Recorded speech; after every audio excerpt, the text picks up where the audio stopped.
دلیری جیت گئی، بزدلی ہار گئی۔ پاکستان کرکٹ ٹیم تاریخ رقم کرتے کرتے رہ گئی۔ دوسرے ٹیسٹ میچ کے لیے پاکستان کے لیے بری خبر، ایک اور کھلاڑی باہر۔ کون ہوگا متبادل، اس کا فیصلہ ہوگا بہت جلد۔ پہلا ٹیسٹ میچ ہار جانے کے بعد پاکستان کی آئی سی سی ٹیسٹ چیمپئن شپ کے پوائنٹس ٹیبل پر پوزیشن مزید نیچے گر گئی۔ پاکستان کے کتنے پوائنٹس کٹے، یہ تمام چیزیں آپ جان سکیں گے اس رپورٹ میں۔ اور ہم سب سے پہلے آغاز کرتے ہیں آج کے دن کے حوالے سے، جو کہ راولپنڈی ٹیسٹ میچ کا آخری دن تھا اور پاکستان کو میچ جیتنے کے لیے مزید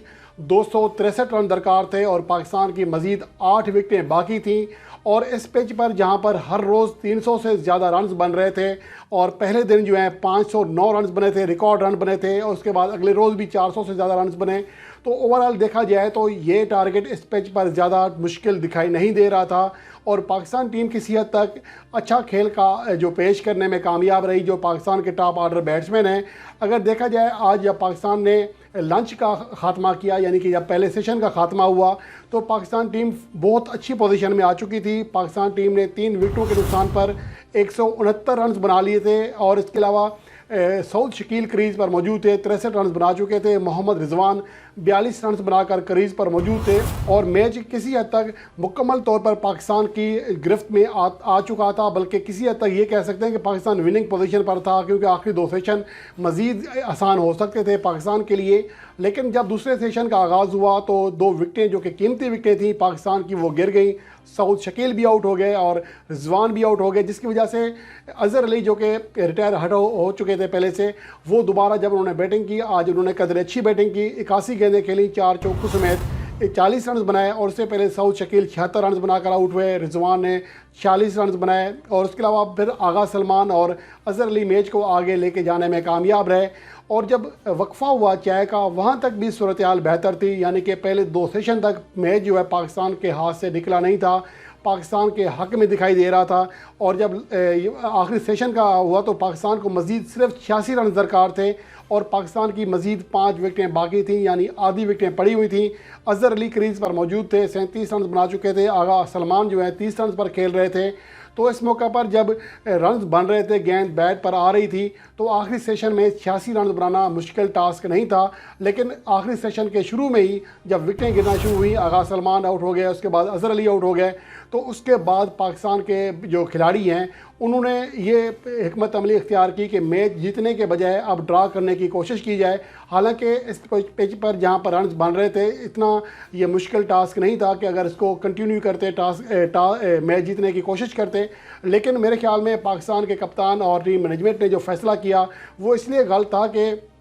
ہم کیسے توقع کر سکتے تھے کہ ہمارے جو کھلاڑی ہیں وہ گھنٹہ 1.5 گھنٹہ جب سیشن ہے اس میں وہ آخر تک وکٹ پر ٹھہر جائیں گے۔ یہاں پر قدرے ایک بیڈ لک بھی ہوئی۔ حارث رؤف کا جو LBW کا فیصلہ تھا میرے خیال میں وہ صحیح نہیں تھا، امپائر نے دیا، حالانکہ ریویو لیا گیا لیکن بعد میں آؤٹ دیا گیا۔ وہ گیند جو ہے کافی باہر گری تھی اور آؤٹ سائڈ جو لیگ سائڈ پہ جا رہی تھی، وکٹ کو ٹکرائی ضرور لیکن بہرحال باہر تھی۔ وہ قدرے ٹف کہا جا سکتا ہے کہ ٹف فیصلہ تھا حارث رؤف کے خلاف۔ لیکن بہرحال یہ چیزیں کھیل کا حصہ ہوتی رہتی ہیں۔ لیکن پاکستان کی مینجمنٹ کو چاہیے تھا کہ جب اظہر علی کی وکٹ گر بھی گئی تھی، کیونکہ پاکستان کے لیے بہت مشکل تھا کہ پاکستان کے چونکہ ٹیل اینڈر ہیں اور گیند بھی چینج ہونی تھی، نئی گیند بھی آنی تھی، تو پاکستان کے لیے بہت مشکل تھا کہ وہ بقیہ پورا وقت جو ہے کریز پر قیام کریں اور میچ ڈرا کریں۔ تو پھر یہی حال تھا، مارو یا مر جاؤ۔ اس صورتحال میں ان کو مارنا چاہیے تھا، کھیلنا چاہیے تھا، اور پاکستان ٹیم کے لیے آخری جو رنز رہ گئے تھے میرے خیال میں زیادہ مشکل ٹاسک نہیں تھا۔ اگر 1-2 باؤنڈریاں بھی لگ جاتی، حارث رؤف بھی اچھی بیٹنگ کر لیتے ہیں، نسیم شاہ بھی اچھی بیٹنگ کر لیتے ہیں، زیاد محمود بھی اچھی بیٹنگ کر لیتے ہیں، ان پر اعتماد کرنا چاہیے تھا۔ تو کیونکہ اصل چیز ہے دلیری کی، یہاں میں اس لیے یہ نہیں کہہ رہا کہ پاکستان ٹیم ہار گئی ہے، اس لیے میں کہہ رہا ہوں حقیقت میں جب آپ دلیری کا مظاہرہ کرتے ہیں تو سب آپ کی تعریف کرتے ہیں۔ یہاں میں دوسری بات یہ بھی کرنا چاہوں گا کہ انگلینڈ کے کپتان نے 264 رنز پر جب اپنی دوسری اننگز ڈکلیئر کی تھی، یہ بہت بڑا دلیرانہ فیصلہ تھا، اور آج جو صورتحال پیدا ہوئی تھی اس میں انگلینڈ کو شکست بھی ہو سکتی تھی۔ تو یہ فیصلے جو کرتے ہیں ان کے اس کا بڑا ڈیپینڈ ان کے ماہرین پر، ان کے سابق پلیئرز پر بھی ہو رہا ہوتا ہے۔ اگر خدا نہ کرے پاکستان ٹیم کا کوئی کپتان ایسا فیصلہ کرتا اور پاکستان کو شکست ہو جاتی تو پھر وہ کپتان اور پھر وہ ماہرین ان کی جو انہوں نے کرنی تھی چترول کرنی تھی سوشل میڈیا پر ٹی وی پر، تو اس کا دباؤ جو ہے وہ کھلاڑی برداشت نہیں کر سکتے، اور جو باہر کے جو ماہرین ہوتے ہیں وہ در حقیقت کرکٹ کو سمجھ رہے ہوتے ہیں تو اس طرح کی فضول تنقید وہ بھی نہیں کرتے۔ اگر ایک دلیرانہ فیصلہ ہے، ہم نے اس کو سراہا ہے، تو پھر اس کو ہمیں شکست کے ساتھ بھی قبول کرنا چاہیے، ہار کے ساتھ بھی قبول کرنا چاہیے، کیونکہ انگلینڈ کی ٹیم بہرحال اس میچ میں شکست کے لیے یا میچ ڈرا کرنے کے لیے نہیں گئی تھی، وہ میچ جیتنے کے لیے گئی تھی، وہ میچ کا نتیجہ چاہ رہی تھی، اور ایسا ہی ہوا۔ حالانکہ دیکھا جائے پاکستان کو نتیجے کی زیادہ اشد ضرورت تھی بجائے انگلینڈ کے۔ انگلینڈ ایک تو آئی سی سی ٹیسٹ چیمپئن شپ میں پوائنٹس ٹیبل پر خاصا نیچے ہے، اور دوسری اہم بات یہ ہے کہ پاکستان کو اب ہر حال میں اگلے تمام میچز جو کہ 4 رہ گئے ہیں پاکستان کے تمام جیتنا ہوں گے۔ پاکستان کو یہ میچ ہار ڈرا کرنے سے بھی بڑا فائدہ نہیں ہونا تھا، کیونکہ پاکستان کو اس سے نقصان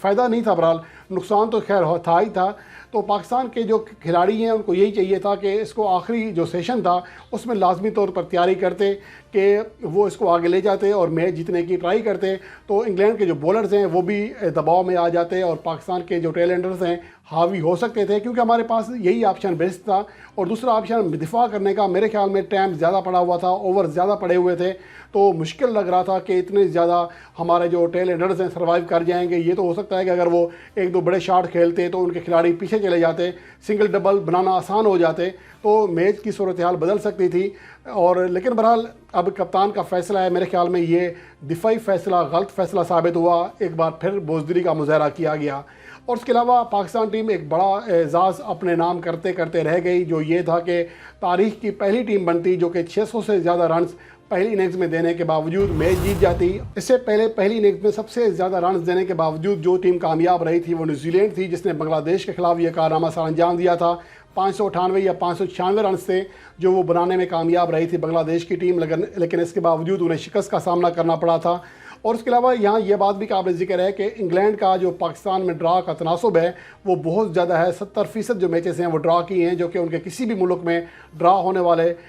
سب سے زیادہ میچز کا تناسب ہے۔ اور آپس کا بھی ہیڈ ٹو ہیڈ ریکارڈ دیکھ لیں تو دونوں ٹیموں کے درمیان 40% جو میچز ہیں وہ ڈرا ہوئے ہیں، تو اس طرح کہا جا سکتا تھا کہ یہ میچ بھی ڈرا ہوگا جس طرح کی روایت رہی ہے۔ لیکن بہرحال اب میچ گزر گیا، اب پاکستان کے لیے اگلے جو خبر ہے بہت جو مایوس کن خبر ہے وہ یہی ہے کہ حارث رؤف بھی دوسرے ٹیسٹ میچ سے باہر ہو گئے ہیں۔ اور اس کے علاوہ جو دوسری بڑی خبر ہے وہ یہ ہے کہ پاکستان کے فاسٹ بولر حارث رؤف جو کہ اس میچ میں صرف پہلی اننگز میں 14 اوورز کرا سکے تھے، 78 رنز دیے تھے، لیکن اب وہ دوسرے میچ سے باہر ہو گئے ہیں۔ وہ انفٹ ہونے کی وجہ سے اب ان کے متبادل کا اعلان کرنا ہے، یا پھر فہیم اشرف یا محمد نواز میں سے کسی کو کھلایا جائے گا۔ اس کا اعلان بہت جلد متوقع ہے۔ اگر پاکستان کے جو موجودہ لائن اپ ہے اس میں زیادہ پاکستان کے پاس آپشنز بھی نہیں بچے، شاہین شاہ افریدی جو ہیں وہ انفٹ ہیں، محمد وسیم جونیئر کو ڈیبیو کرایا جا سکتا ہے، فہیم اشرف کو دوبارہ لایا جا سکتا ہے۔ اس کے علاوہ اگر متبادل پلیئر کے طور پر دیکھیں تو پھر 2 ہی آپشن بچتے ہیں، محمد عباس اور حسن علی، اور دونوں کی حالیہ عرصے میں جو کارکردگی رہی ہے ٹیسٹ فارمیٹ میں وہ زیادہ اچھی نہیں رہی ہے۔ اس لیے میرے خیال میں ہو سکتا ہے کہ متبادل کا اعلان ہی نہ کیا جائے، اور پاکستان کا جو موجودہ اسکواڈ ہے اس میں سے فہیم اشرف کو یا پھر محمد وسیم جونیئر کو یا پھر محمد نواز کو لایا جائے، اور یہ ہو سکتا ہے کہ اس کے حوالے سے جلد بہت بڑی اپڈیٹ آ جائے۔ بہرحال پاکستان کرکٹ بورڈ کی جانب سے یہ اپڈیٹ اب آ چکی ہے۔ اور اس کے علاوہ آج کا میچ ہار جانے سے پاکستان کا فتح اور جو پاکستان کا جو آئی سی سی ٹیسٹ چیمپئن شپ میں پوائنٹ حاصل کرنے کا تناسب ہے وہ خاصا نیچے گر گیا ہے، اب 46.67 ہو گیا ہے، اس سے پہلے 51 سے زیادہ تھا۔ تو یہ اب پاکستان کے لیے بہت بڑی بدقسمتی ہے کہ پاکستان یہ میچ جیتنے میں کامیاب نہیں ہو سکی۔ اگر پاکستان ٹیم یہ میچ جیت جاتی تو آئی سی سی ٹیسٹ چیمپئن شپ میں نہ صرف انڈیا بلکہ سری لنکا کو بھی پیچھے کرتے ہوئے تیسرے نمبر پر آ سکتی تھی، جہاں پر موجودہ وقت میں وہ 5ویں نمبر پر موجود ہے۔ اس میچ کے بعد اگر دیکھا جائے انگلینڈ کا تناسب قدرے بہتر ہوا ہے، 41.67 ہو گیا ہے۔ تو ٹیسٹ چیمپئن شپ کا جو ابھی کا اس میچ کے بعد کا جو پوائنٹس ٹیبل ہے اس پر نگاہ ڈالیں تو آسٹریلیا پہلے، ساؤتھ افریقہ دوسرے، سری لنکا تیسرے، انڈیا چوتھے، پاکستان 5ویں، ویسٹ انڈیز 6ٹھے، انگلینڈ 7ویں، نیوزی لینڈ 8ویں اور بنگلہ دیش کی ٹیم 9ویں نمبر پر موجود ہے۔ تو موجودہ صورتحال میں پھر یہی دیکھنے میں آ رہا ہے کہ پاکستان کے لیے اب دوسری آئی سی سی ٹیسٹ چیمپئن شپ کا جو فائنل ہے وہ انتہائی زیادہ مشکل ہوتا جا رہا ہے۔